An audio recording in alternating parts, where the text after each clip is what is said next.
Hello दोस्तों, स्वागत है आपका स्टडी स्मार्ट स्टूडियो में। आज हम फिजिक्स में बल व गति से संबंधित महत्वपूर्ण एमसीक्यू को देखेंगे। हम पूरे फिजिक्स को एमसीक्यू के माध्यम से कवर करेंगे। यह हमारा फिजिक्स में तीसरा टॉपिक है। आज हम इस टॉपिक में बल व उनके प्रकार, जड़त्व, संवेग, आवेग, न्यूटन के नियम, घर्षण बल और अभिकेंद्रीय व अपकेंद्रीय बल से संबंधित जितने भी महत्वपूर्ण एमसीक्यू हैं उनको कवर करेंगे। पहला क्वेश्चन है, बल सामान्यतः किसका गुणनफल होता है? राइट आंसर है बी, द्रव्यमान और त्वरण का। बल m गुणित a का गुणनफल होता है, जहां m द्रव्यमान है और a त्वरण है। बल का एसआई मात्रक न्यूटन होता है। नेक्स्ट क्वेश्चन, बल का एसआई मात्रक क्या होता है? राइट आंसर है ए और बी, उपरोक्त दोनों। बल का एसआई मात्रक न्यूटन और किलोग्राम मीटर प्रति सेकंड स्क्वायर होता है। बल किसका गुणनफल होता है? द्रव्यमान और त्वरण का। द्रव्यमान का एसआई मात्रक केजी और त्वरण का एसआई मात्रक मीटर प्रति सेकंड स्क्वायर होता है। नेक्स्ट क्वेश्चन, जब किसी वस्तु पर बल लगाया जाता है तो उस पर क्या प्रभाव हो सकता है? रुकी हुई वस्तु में गति आ सकती है, गतिशील वस्तु को रोका जा सकता है, व वस्तु की आकृति परिवर्तित की जा सकती है। यह तीनों प्रभाव बल के कारण हो सकते हैं। तो राइट आंसर होगा डी, उपरोक्त सभी। नेक्स्ट क्वेश्चन, प्रकृति में मूलतः कितने प्रकार के बल होते हैं? राइट आंसर है 4। प्रकृति में मूलतः 4 प्रकार के बल स्थित हैं। गुरुत्वाकर्षण बल, नाभिकीय बल, प्रबल नाभिकीय बल और चुंबकीय बल। यह 4 प्रकार के बल होते हैं। नेक्स्ट क्वेश्चन, निम्न में से कौन प्रकृति में कभी अकेला नहीं होता? राइट आंसर है बी, बल। बल हमेशा पेयर में पाया जाता है। जब हम किसी वस्तु पर बल लगाते हैं तो वह वस्तु भी हमारी तरफ एक बल लगाती है, अतः हम बोल सकते हैं कि बल हमेशा पेयर में पाया जाता है। नेक्स्ट क्वेश्चन, यदि किसी पिंड पर आरोपित बाहरी बल का मान 0 है तो पिंड अवश्य विराम अवस्था में होगा, यह भी हो सकता है। पिंड अवश्य गति अवस्था में होगा, यह भी हो सकता है। तो राइट आंसर होगा सी, उपरोक्त दोनों अवस्था में हो सकता है। जब किसी वस्तु पर बाहरी बल का मान क्या है? 0 है, तो पिंड अवश्य गति अवस्था में हो सकता है या विराम अवस्था में हो सकता है। यह दोनों कंडीशन हो सकती हैं। नेक्स्ट क्वेश्चन, ऐसे बल जिन्हें वस्तुओं के बीच किसी प्रकार के संपर्क की आवश्यकता नहीं होती उन्हें क्या कहते हैं? तो राइट आंसर है क्षेत्र बल। ऐसे बल जिन्हें वस्तु के किसी प्रकार के संपर्क की आवश्यकता नहीं होती उन बल को क्षेत्र बल कहते हैं। क्षेत्र बल के उदाहरण जैसे चुंबकीय बल, नाभिकीय बल, यह सभी क्षेत्र बल के उदाहरण हैं। जबकि घर्षण बल एक संपर्क बल है। घर्षण बल एक संपर्क बल है। घर्षण बल को संपर्क की आवश्यकता होती, जबकि गुरुत्वाकर्षण बल, नाभिकीय बल को संपर्क की आवश्यकता नहीं होती। नेक्स्ट क्वेश्चन, बल के संबंध में कौन सा कथन सत्य है? बल का सीजीएस यूनिट डायन होता है, यह कथन सत्य है। बल सदिश राशि है, यह कथन सत्य है। बल एक प्रकार का धक्का व खिंचाव है, यह कथन सत्य है। बल का विमीय सूत्र ml t के ऊपर -2 की घात है, यह कथन भी सत्य है। अर्थात यह चारों कथन सत्य हैं। नेक्स्ट क्वेश्चन, किसी वस्तु के विराम अवस्था में रहने या समान वेग से गतिमान रहने की प्रवृत्ति को क्या कहते हैं? राइट आंसर है डी, जड़त्व। जड़त्व किसी वस्तु के विराम अवस्था में रहने या समान वेग से गतिमान रहने की प्रवृत्ति को कहते हैं। नेक्स्ट क्वेश्चन, जिस गुण के कारण कोई पिंड अपने विराम की अवस्था बनाए रखना चाहता है वह किसके कारण होता है? राइट आंसर है सी, जड़त्व के कारण। जड़त्व के कारण कोई वस्तु अपने विराम की अवस्था बनाए रखना चाहता है। जड़त्व 3 प्रकार के होते हैं, दिशा का जड़त्व, गति का जड़त्व और विराम का जड़त्व। यह 3 प्रकार के जड़त्व होते हैं। नेक्स्ट क्वेश्चन, जड़त्व का गुण किसमें उपस्थित होता है? राइट आंसर है ए और बी, दोनों वस्तुओं में। जड़त्व का गुण गतिशील वस्तु और स्थिर वस्तु दोनों में स्थित होता है। गतिशील वस्तु में गति का जड़त्व होता है, जबकि स्थिर वस्तु में विराम का जड़त्व होता है। नेक्स्ट क्वेश्चन, किसी वस्तु का द्रव्यमान उसके डैश की माप है? राइट आंसर है डी, जड़त्व की माप। जिस वस्तु का द्रव्यमान अधिक होगा उस वस्तु का जड़त्व अधिक होगा। अर्थात द्रव्यमान किसकी माप है? जड़त्व की माप है। नेक्स्ट क्वेश्चन, यदि वस्तु ए और बी के द्रव्यमान क्रमशः 8 किलोग्राम और 18 किलोग्राम है तो ए का जड़त्व अधिक है, गलत है। बी का जड़त्व अधिक है, यह कथन सत्य है। अर्थात जिस वस्तु का द्रव्यमान अधिक होगा उस वस्तु का जड़त्व भी अधिक होगा। नेक्स्ट क्वेश्चन, निम्नलिखित में से किसका कोई मात्रक और विमा नहीं होती? राइट आंसर है सी, जड़त्व। जड़त्व की कोई विमा और मात्रक नहीं होती। नेक्स्ट क्वेश्चन, यदि घोड़ा एकाएक चलना प्रारंभ कर दे तो अश्वारोही की गिरने की आशंका का क्या कारण है? राइट आंसर है विराम जड़त्व के कारण अश्वारोही गिर जाएगा। यदि घोड़ा एकाएक चलना प्रारंभ कर दे तो अश्वारोही विराम जड़त्व के कारण एकाएक गिर जाएगा। नेक्स्ट क्वेश्चन, किसी वस्तु के द्रव्यमान और वेग के गुणनफल को क्या कहते हैं? राइट आंसर है बी, संवेग। संवेग द्रव्यमान और वेग का गुणनफल होता है। द्रव्यमान का मात्रक क्या होता है? केजी, जबकि वेग का मात्रक मीटर प्रति सेकंड होता है। अर्थात जड़त्व का एसआई मात्रक किलोग्राम मीटर प्रति सेकंड होगा। नेक्स्ट क्वेश्चन, संवेग किन दो अवयवों का गुणनफल होता है? राइट आंसर है सी, द्रव्यमान और वेग का। संवेग द्रव्यमान और वेग का गुणनफल होता है। नेक्स्ट क्वेश्चन, बल का एसआई मात्रक क्या होता है? संवेग का एसआई मात्रक क्या होता है? राइट आंसर है किलोग्राम मीटर प्रति सेकंड। संवेग का एसआई मात्रक न्यूटन सेकंड होता है या किलोग्राम मीटर प्रति सेकंड होता है। अर्थात राइट आंसर होगा सी, उपरोक्त दोनों। नेक्स्ट क्वेश्चन, संवेग कौन सी राशि है? संवेग एक सदिश राशि है। संवेग कौन सी राशि है? एक सदिश राशि है। नेक्स्ट क्वेश्चन, संवेग कौन सी राशि है व इसका एसआई मात्रक क्या है? राइट आंसर है सदिश राशि व इसका एसआई मात्रक किलोग्राम मीटर प्रति सेकंड होता है। संवेग एक सदिश राशि है व इसका एसआई मात्रक किलोग्राम मीटर प्रति सेकंड होता है। नेक्स्ट क्वेश्चन, 0.1 किलोग्राम की एक बॉल 5 मीटर प्रति सेकंड की गति से चल रही है, तब इस बॉल का संवेग कितना होगा? संवेग द्रव्यमान और वेग का गुणनफल होता है।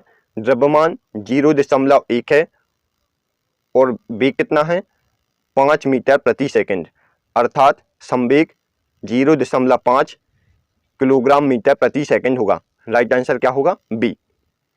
नेक्स्ट क्वेश्चन, किसी गतिशील पिंड का वेग आधा करने पर उसका संवेग कितना हो जाएगा?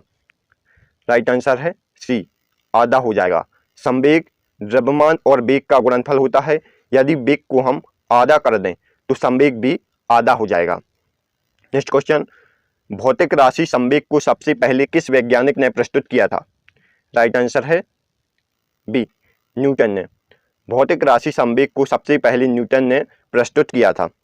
नेक्स्ट क्वेश्चन, आवेग किन दो अवयवों का गुणनफल होता है? राइट आंसर है बल और समय अंतराल का। यदि कोई बल छोटे समय के लिए किसी वस्तु पर लगाया जाता है तो उसे आवेग कहते हैं। संवेग परिवर्तन की दर को आवेग कहा जाता है। संवेग परिवर्तन की दर को क्या कहा जाता है? आवेग। नेक्स्ट क्वेश्चन, किसी वस्तु पर संवेग परिवर्तन की दर को क्या कहते हैं? आवेग या इम्पल्स। नेक्स्ट क्वेश्चन, तेजी से आती क्रिकेट बॉल को रोकने में आसानी होती है यदि हाथ को गेंद की गति की दिशा में गतिशील रखा जाए। राइट आंसर होगा सी। नेक्स्ट क्वेश्चन, न्यूटन द्वारा गति के नियम किस पुस्तक में प्रतिपादित किए गए थे? राइट आंसर है ए, प्रिंसिपिया।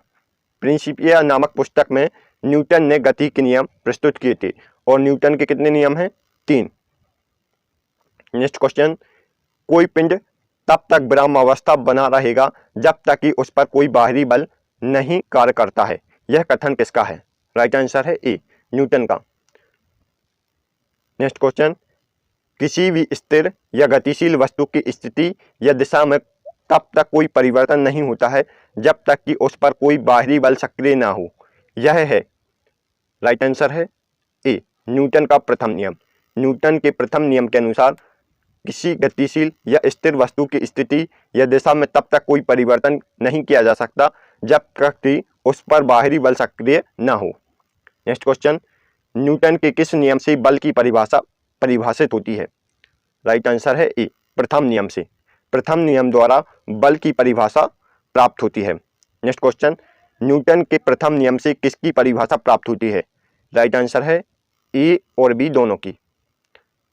न्यूटन के प्रथम नियम से बल और जड़त्व दोनों की परिभाषा प्राप्त होती है। नेक्स्ट क्वेश्चन, न्यूटन के प्रथम नियम को क्या कहते हैं? राइट आंसर है बी, जड़त्व का नियम। न्यूटन के प्रथम नियम को जड़त्व का नियम भी कहा जाता है। नेक्स्ट क्वेश्चन, चलती हुई बस जब अचानक ब्रेक लगाती हो तो उसमें बैठे हुए यात्री आगे की दिशा में गिरते हैं, यह किसका उदाहरण है? राइट आंसर है ए, न्यूटन के प्रथम नियम का। यह किसका उदाहरण है? न्यूटन के प्रथम नियम का। नेक्स्ट क्वेश्चन, जब कोई गाड़ी अचानक चलना प्रारंभ करती है तो उसमें बैठे यात्री पीछे की ओर झुक जाते हैं, यह किस कारण होता है? राइट आंसर है ए, ब्राह्म की जड़त्व के कारण होता है। जब कोई गाड़ी अचानक चलना प्रारंभ कर दे तो उसमें बैठे यात्री पीछे की ओर झुक जाते हैं, यह ब्राह्म की जड़त्व के कारण होता है।